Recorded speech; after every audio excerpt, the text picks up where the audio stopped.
Okay, so a need, he says, is a lack of something that is required or desired. So something that you need, okay, is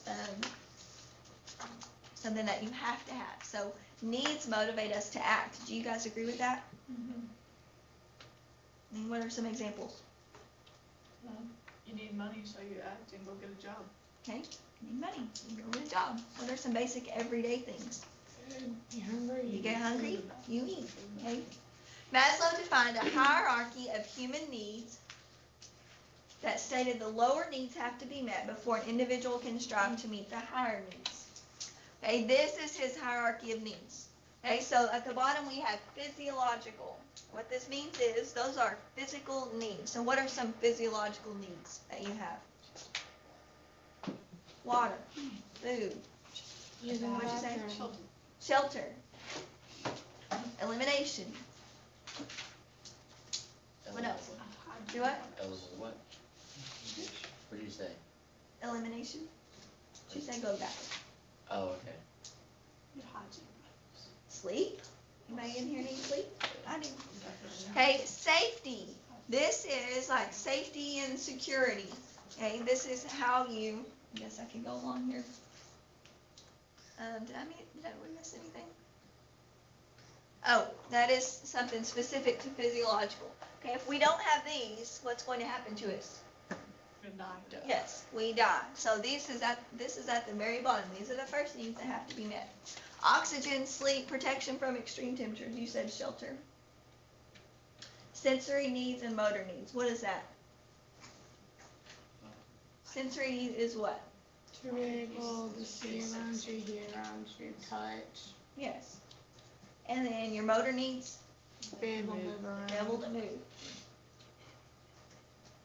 Okay, safety or security is the next little bracket on this triangle. This is a need to be free from anxiety and fear. What does that mean? No worries. No, yeah, not necessarily none, but you don't want to be living in constant fear all the time, right? That's not good. Everybody agree though that that's the second need? Okay, so you have your food, you have shelter. What's the next thing you're going to do? Make sure nobody can take it, right? You want to make sure that you are secure. No one can come and steal you away. Okay, so the need to be secure in your environment, and then a need for order and routine. That one's debatable for me. Okay, love and affection is the third area of this pyramid or triangle. Okay, so this includes social acceptance. Okay, this is your friendship. You need to feel love. Anybody agree that these are things that maybe would be next on your list? I think this would come before security. Probably would for me. Would for you? I gotta have my friends, and then once I have them, I feel safe. Okay, so you need your friends to feel safe. Do you need your friends to... No. Well, yeah. It's still about safety. See what I'm saying? Okay, then it's this acceptance and feel loved and feel like you have people around you. Your need to belong is here, to relate to others. Sexuality is included in here. Let's see. Okay, esteem is the fourth one. This is feeling important and worthwhile. And this will all come together in a little bit. This sounds kind of crazy, but okay, this includes respect, approval, and appreciation. Okay, agree you want to feel that way? Would you say that's one of your first needs? Not necessarily. Some people are treating with respect. That's true. Yes, but why do you want them to treat you with respect? Because I'm just like, I'm a human and they shouldn't treat me like that. Okay, if you were, here's a good, Hunger Games is such a good example of these human needs. Okay, what's the first thing she needed? She needed food, water, okay? Her weapons, which would be in the what category? Safety. Safety, security, okay? Then what did she move on to? Shelter. Shelter, she had shelter. She Oh, had you're dementia. talking, okay. I'm talking yeah. Hunger Games. No, I'm talking about, like, I thought you were talking about, like, at the very beginning of the movie. You're talking about, like, when she's fighting. Yes, I'm talking about when she's fighting for her life. Gotcha. That's when she's like, that's in her bubble. Yeah, and then she went to the friend, Okay, and she sought out a friend. and then the friend dies. Actually, that's a perfect example because she like almost went in these stages. Okay, esteem. So we engage in activities that bring achievement, success, and recognition. She got her friend. The little girl's name, what was her? I can't remember her name. I watched it like it was not. Anyway, I only watched Let's it say once, but- Rosalie. Okay, so she got her friend. Then what did they do? They hung out. What did they do? What was their sabotage? Remember? They blew up the other team's food. Right, they wanted to go blow up the other team's weapon. Did she have confidence and esteem at that point? Yes. She needed some to keep going, right? It says we engage in activities that bring achievement, success, and recognition, and we gain self-confidence and begin to direct our actions toward becoming what we want to be. And then self-actualization is a self-realization, obtaining your full potential, becoming confident, eager to express our beliefs, and willing to reach out to others and help them. She did this too, didn't she? Okay, it says to meet our human needs, we usually learn what works by trial and error. You agree with that? Most of what we learn, probably trial and error. Direct methods versus indirect methods. Okay, so sometimes we learn by doing things ourselves. Sometimes we learn by watching other people indirectly. Okay, we have stress reactions, and then so things occur, and we figure out how we're going to react to them at that point in time. And then challenges and responsibilities. People challenge us with things, we take on responsibility, and so on. So methods by obtaining our needs. These are direct methods by obtaining our needs. We can work for them, right? You work for food. Yeah. Set realistic goals. Hey, do you really struggle in math and science and you want to be a nuclear physicist? Probably not going to happen. Okay, that's not realistic. Okay, cooperating with others and then evaluating effectively. What does that mean? Evaluating effectively. If you're able to evaluate, I have no clue. what does that mean? What does evaluate mean? Watch something. You're able to see something, understand what it's telling you. Okay. Or if you have a problem, you're able to work it out and get the answer to it. Okay, so you can evaluate something, you can look at it, decide, okay, what are the good things and the bad things, what worked, what didn't, and so on. Okay, indirect methods. These are actually ways that we cope with things. So needs aren't met, these are some things that can occur. Either you suppress the issue. So what does that mean? Any ideas? I'm trying to just put it off. Yeah, you put it off, right? So let's say, I'm trying to think of an example from Hunger Games, and I can't think of one, but When the little girl dies, she's kind of like, I mean, she's worried about it, but then she moves on pretty quick, doesn't she? I think that's her moving on because she had to.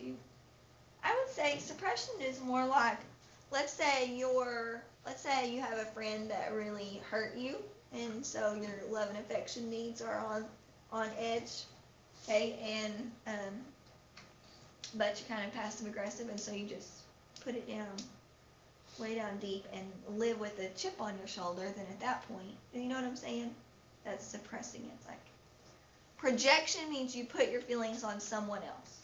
So I get mad at school, and then I go home and yell at my husband. That's projection.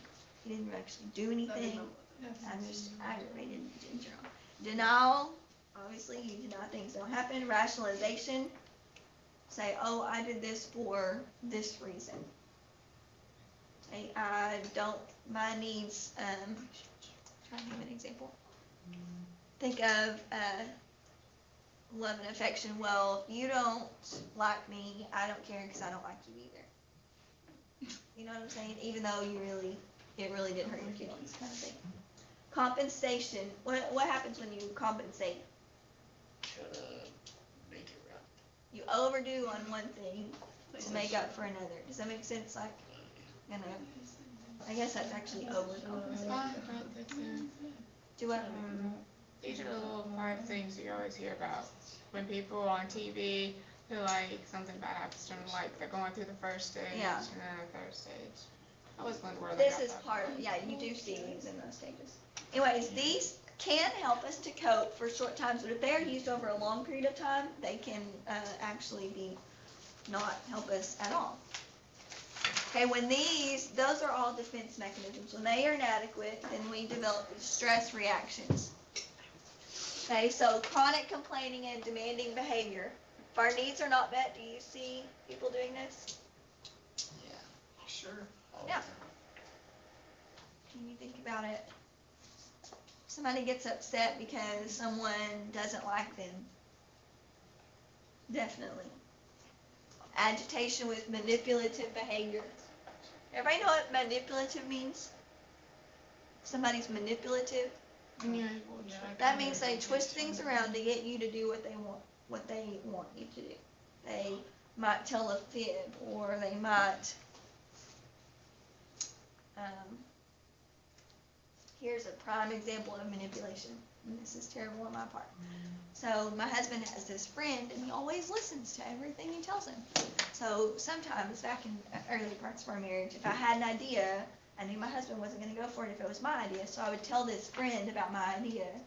And I wouldn't necessarily tell this friend to tell my husband, but it would usually get back around anyway. So I would tell this friend my idea, and then he would tell my husband, and then my husband would come back to me and be like, I have this awesome idea. And that was like pure manipulation, and not in a good way. I don't do that anymore. But that's manipulation. But people can definitely be this way.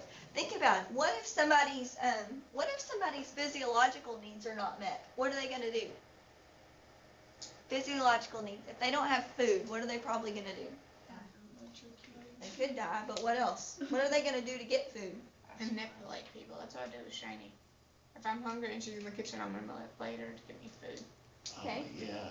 It's gonna be nice so you can get food. All the time with like little kids. I was thinking more like stealing was the manipulation. Yeah, like- People may steal food, which would be manipulative behavior.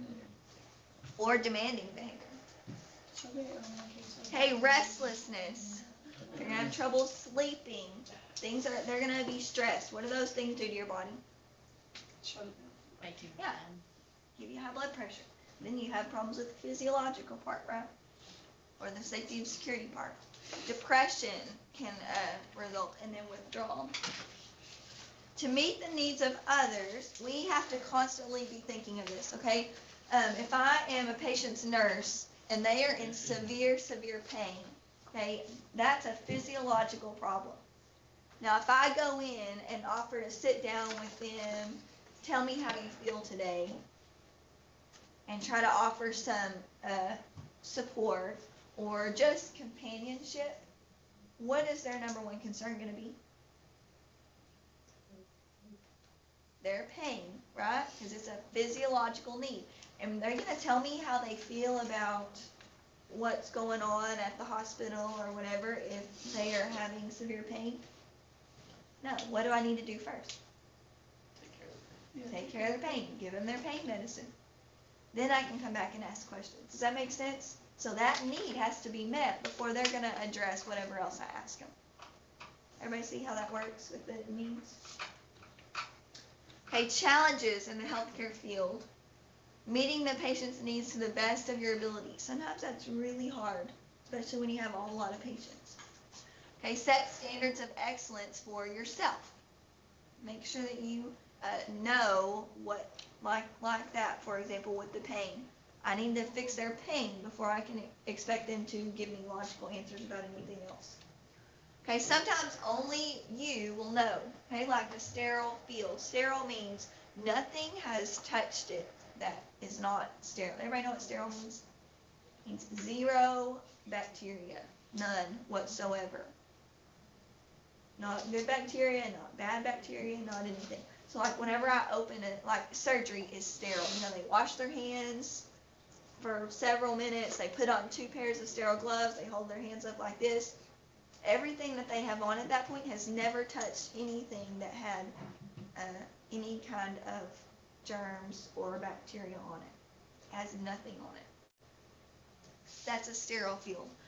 Sometimes you're the only one in the room doing a sterile procedure, and you're the only one that knows. Okay? But you are affecting their physiological needs if you, let's say you're putting in a catheter, and the catheter falls onto the bed. You don't just put the catheter on in. You got to go back and get a whole new one and start all over again. And sometimes you'll be the only one that knows. But you have to have, starts with an I, integrity. Okay, let your conscience be your guide. Not always the case, but usually. And then anything less than 100% is not acceptable. People die when you don't do your best. So, in this field anyway. Okay, responsibilities. Make sure that you take advantage of the opportunity to learn, develop basic skills, and then see the purpose of each assignment that you have. Set your standards for your performance. Know what you expect of yourself. Establish study habits that work best for you. Okay, so again, integrity means that when you guys learn what you're supposed to do, you learn it to the best of your ability because you want people to get the best care. Relate learning to past experiences. That will help you learn anything. Measure each achievement in terms of progress towards your career goal, and then be honest with yourself and take responsibility for your own actions. Okay, let's go back and look at these needs. Here we are.